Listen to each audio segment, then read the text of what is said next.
ఇక మిగతా విషయాల్లోకి వస్తే రాజధాని ప్రాంతంలో సర్క్యులర్ రైలు ప్రాజెక్టు కోసం చైనా ఆసక్తి చూపిస్తోంది. ఇందులో భాగంగా చైనా రైల్వే రూలింగ్ కార్పొరేషన్ అధికారులు విజయవాడలో అమరావతి మెట్రో రైలు ఎండీ రామకృష్ణారెడ్డితో సమావేశమయ్యారు. విజయవాడ, అమరావతి, గుంటూరు, తెనాలి మీదుగా 110 కిలోమీటర్ల మేర సర్క్యులర్ రైలు మార్గం నిర్మించాలని రాష్ట్ర ప్రభుత్వం భావించింది. ఈ బాధ్యతల్ని అమరావతి మెట్రో రైలు ఎండీ రామకృష్ణారెడ్డికి అప్పగించింది.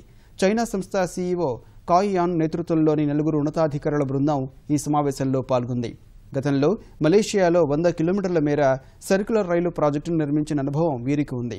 సర్క్యులర్ రైలు మార్గానికి సంబంధించి సమగ్ర ప్రాజెక్టు నివేదిక తయారు చేసేందుకు వారు అంగీకరించారు. 2 రైళ్లు అటు ఇటు తిరిగే విధంగా సర్క్యులర్ రైలు ప్రాజెక్టు ఉంటుందని అధికారులు చెబుతున్నారు. కొత్త రైలు మార్గాన్ని కేంద్ర రాష్ట్ర ప్రభుత్వాల భాగస్వామ్యంతో నిర్మించనున్నారు. రాష్ట్ర ప్రభుత్వం తరపున నిధులు సమకూర్చుకునేందుకు ఫ్రాన్స్కు చెందిన ఏఎఫ్డీతో మెట్రో ఎండీ రామకృష్ణారెడ్డి ఇప్పటికే సంప్రదింపులు జరిపారు.